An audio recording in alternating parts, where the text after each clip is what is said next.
and thank you for joining me for episode 2 of the Stitched in Sweden podcast. I'm Maria, and you can find me on Ravelry and Instagram as mmontzka. It's MMONTZKA.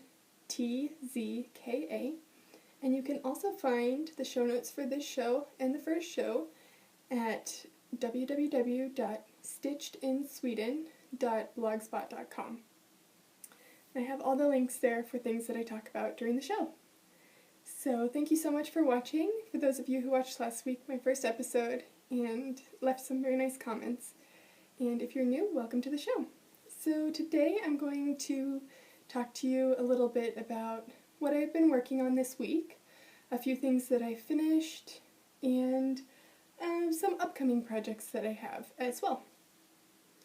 So we'll just get started.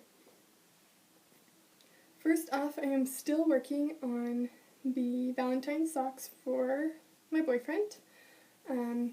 These socks are, I finished the first one, but these socks are knit out of Knit Picks Stroll Tweed in the Garnet Heathers colorway.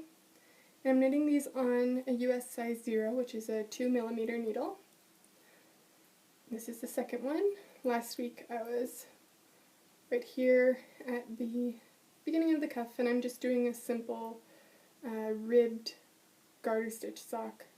So basically I do knit 2, purl 2 on one round, and then on the next round I just knit all the way around so that you get a garter stitch instead of just purls in the ridge here, except for the cuff I did knit 2, purl 2. So I like how these are coming along. It's nice and soft yarn to work with. I think it will hold up well. But those just kind of get slow progress done on them because I usually work on them either while I have breaks at school or if I'm on the train and there's not so many people. And let's see, the other project that I'm working on, last week I had talked about starting some, I think I said hat last week, with some just plain black and white yarn, and I'm currently working on that. Started this last night, and this is going to be obviously a colorwork hat, and it has a nice big stretchy rib section here that can either be worn like this, or you will also be able to fold it up and have it cuffed like that. And I'm going to have this pattern available in my shop soon, both the knitting pattern and the actual finished hats. So I will let you know more about that when it happens. So those are my works in progress, and as far as finished objects go, I was able to finish my sweater that I was working on last week. This is the Square and Stripes sweater by Vera Valimaki, and I knit this out of 3.5 skeins of Madeline Tosh DK in the Tart colorway. Here it is. I have worn it once yesterday, and it fits perfectly. I'm really happy with how it came out. I ended up doing long sleeves like I had planned because I had plenty of yarn left over.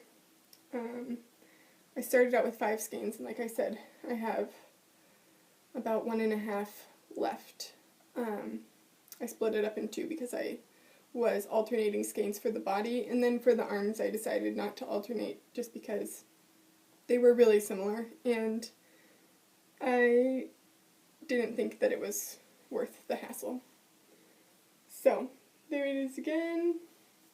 I'm really happy with how it came out, and I'm surprisingly pleased with the drop shoulders because usually I don't like drop shoulders, but this one is shaped in such a way that it works nicely. I don't particularly love the pattern picture.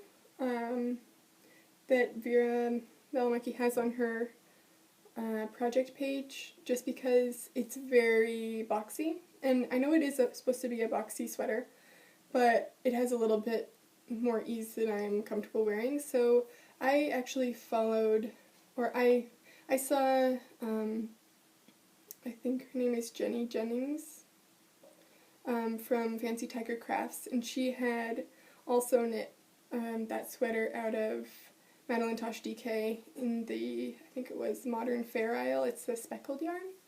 And I really liked how that one looked and how it was fitted, because it still had a little bit of ease and was a little bit boxy, but it wasn't overly so as it is in the pattern page. So I'm really happy with how that came out. And let's see. Next thing I finished is my Whippoorwill shawl. And this shawl pattern is by Karina Spencer. I showed this last week, and I thought that I had a lot more to go last week, but I actually only had one more row and then the bind off row, so this didn't take long at all. Once I figured out where I had left off in the pattern, it was actually kind of crazy that I had stopped there and put it aside for a couple of weeks because I was really so close to finishing. But I really like how this came out. This is knit out of mystery yarn that I got at the Madrona Fiber Festival, I think in 2011 or 12, which is this brighter purple here, pinkish purple. And then this lovely yarn is from Spark Story. They're on Etsy, and it's a pair of dyers who I think just did a really beautiful job. It's a nice purplish gray blue. It's called Luna Blue, and this is in their Tuffy Sock 4-ply, which is a merino nylon blend.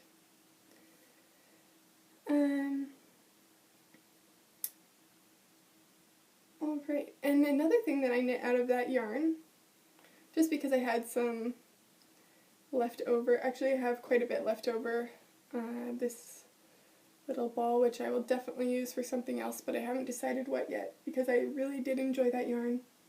And I also have quite a bit of the contrasting color left too. But I just decided to make a little lavender nugget. I didn't use a pattern for this, but I did look at the picture for a pattern which is in the Last Minute Knitted Gifts book, but I don't have that book, so it was pretty easy to just knit up a little lavender pouch. It smells good, and I'm planning on making a couple more of these and mixing them in with my yarn stash and with my sweaters to keep any pests away. Alright, and so the last thing that I finished is this tea mitten, which is on my teapot here, obviously. And this is a pattern by Elizabeth Kelvin. I didn't use the pattern that much. It's a free pattern on Ravelry, but I used the basic idea of it. I cast on 72 stitches instead of, I think she calls for 68 stitches maybe. But gave me the idea for it, and I did a nice crocheted edge here around, because this is where I carried the yarn up for the stripes, so I just did the crocheted edge there to make a nice finished edge, and also to hide the floats, because I did let them float up those 6 stitches. Even though normally, like in a sweater, I would probably clip it and sew it in, I thought for this it would be fine just to carry it up the edge. I'm pretty happy with how this turned out. I like how the spout is fitted. I did have to redo it because when I first finished it I had started this upper part too early, so the hole for the handle wasn't quite large enough, so it was sticking up like this. And I just decided to rip it out and redo this lightish color on the top just because I knew I could make it look nice, and yeah, I would be happier with it in the end. There's a couple things with this that I did. First, I'll tell you what yarn I used. So this darker color here is Madeline Tosh DK in the turquoise colorway, which I had left over from a hat project that I did last year. And this gray color here is Quince & Company Finch in the Iceland colorway. And then this lighter turquoise blue here is Madeline Tosh DK in the Celadon colorway, which I made a cute little elephant out of. Another thing that I did with this project was the first time that I bound off, it was really flared here. Even though I did go down to a smaller needle size for this upper ribbing part, the whole thing is ribbed, by the way. Even though I went down to a smaller needle size for this upper rib, it was very flared along the edge here, and I didn't really like the look of that because I wanted it to be nice and fitted to my teapot.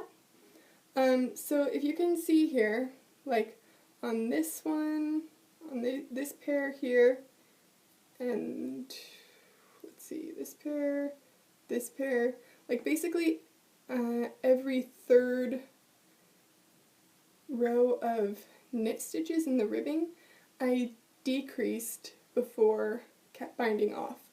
So instead of just knit one, pull it over, knit one, pull it over when I was binding off, I knit two together, pulled it over the knit two together, so that it was less stitches right on the bind off edge.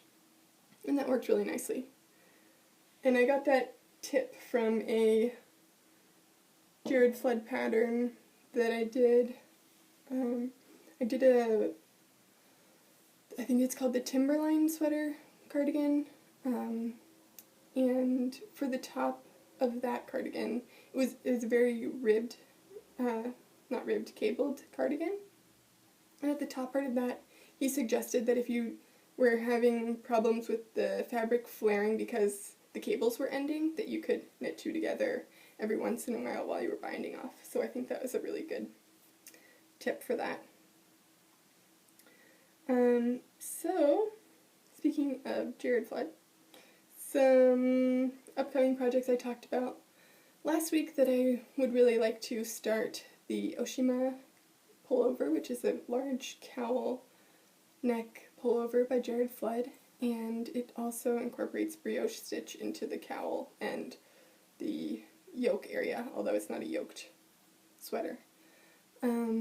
I haven't started that yet, but I think now that I've finished my other sweater, the red one, that I might start that one soon. So that's going to be out of Cascade 220 fingering, held double in the Mystic Purple Heathers colorway.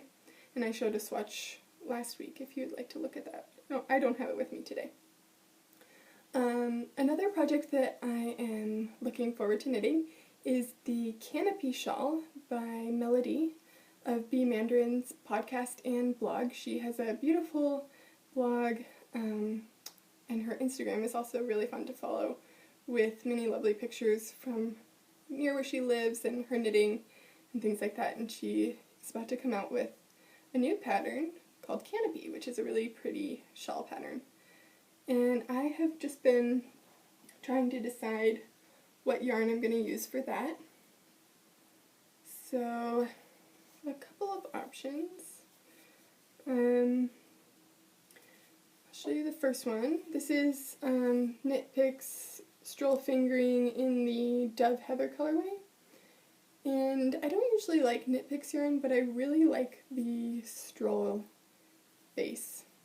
I think it's really nice and soft, and it holds up well for socks, and I think it makes really nice other garments as well. Mittens, scarves, shawls, things like that. And I really like this light gray heather. So this is the Dove Heather colorway. So there's that one. I have 2 balls of that I could use. I also have this Everglade heather, which is a nice emerald green color, which I think could go nicely with my eyes, which might be nice like around my neck for a shawl.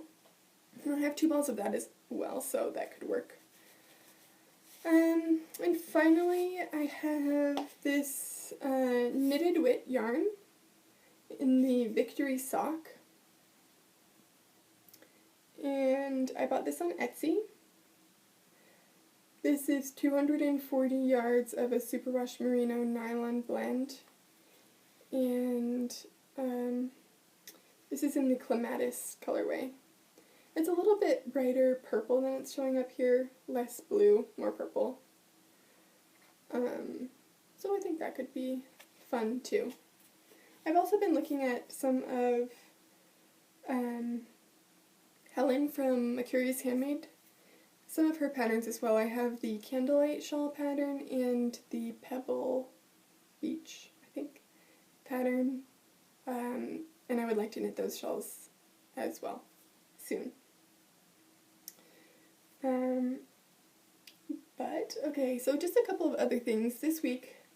One thing that I have been working on is actually learning a new way to knit. So I knit in the European style, which I believe is called the Continental style. So basically I knit holding my yarn in my left hand on my left pointer finger, so I don't throw the yarn. But for knitting color work, what I do is I do hold the yarn with my left pointer finger, and then I throw with my right hand for the other color, so that I don't have, I can't figure out how to do 2 colors on one hand. So then I have 1 color in each hand.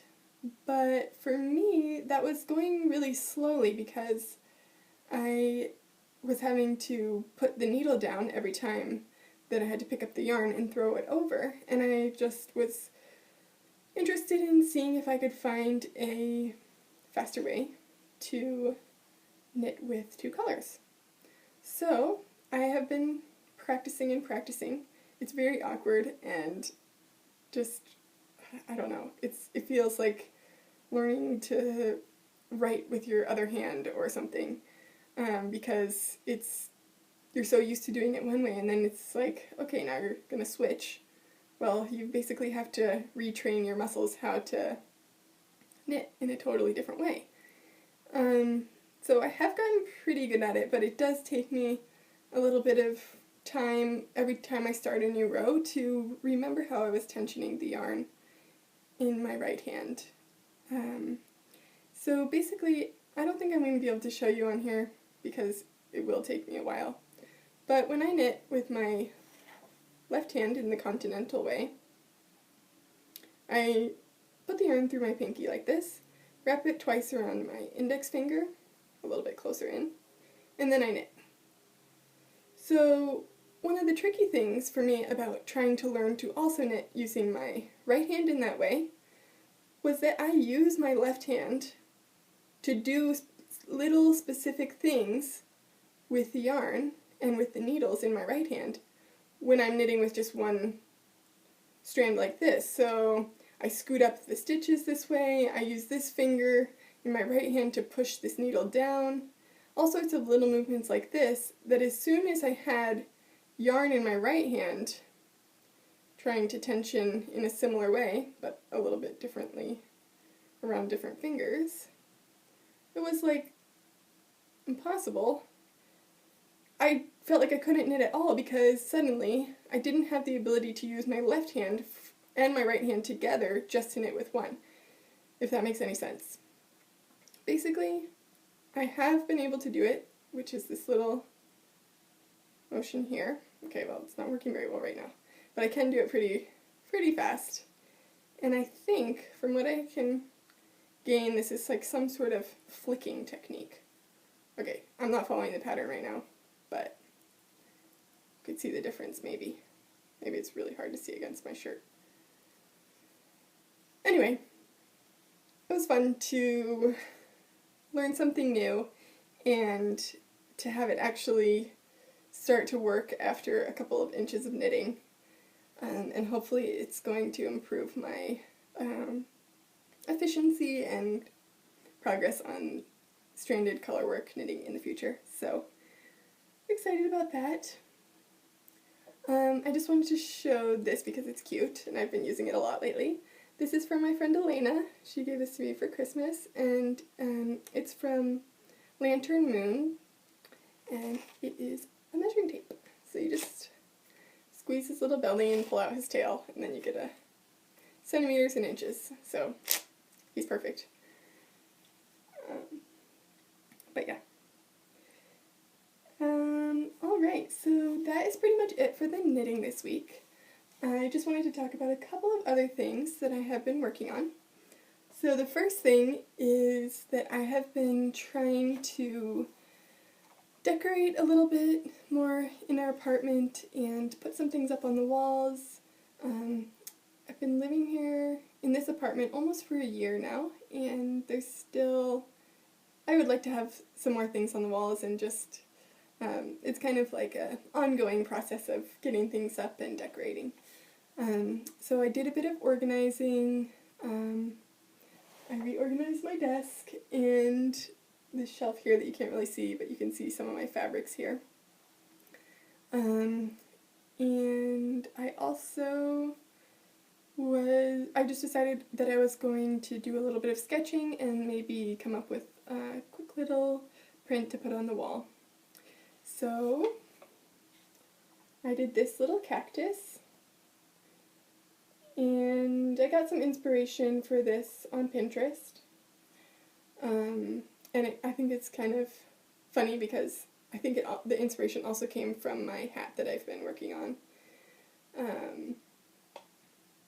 But this is pen and ink down here, and then this part up here is watercolor pencil, with also the little spines are pen.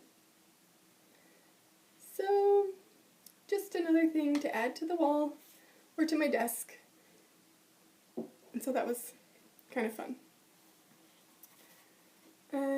And then let's see, the last thing is my show notes notebook that I've been using. And this just has a really nice knitted texture on it, or I think that it looks knitted. You can see. And I got this here in Sweden, but it looks like it was made in Latvia. And I'll show you the information here if you're interested. But it has nice, it's kind of like graph paper, but it's actually like dot paper. I don't know if you can tell, but these little dots here. It's nice for writing if you like things to line up when you're making notes and things like that. But anyway, I think that is about it for this week. Again, you can find me on Ravelry as M Monska, MMONTZKA, and you can find me on Instagram there as well. And now all the show notes, as well as the show itself, will be available on stitchedinsweden.blogspot.com, and you can find me as Stitched in Sweden on YouTube as well. So I will talk to you guys again in about a week, and until then, happy knitting!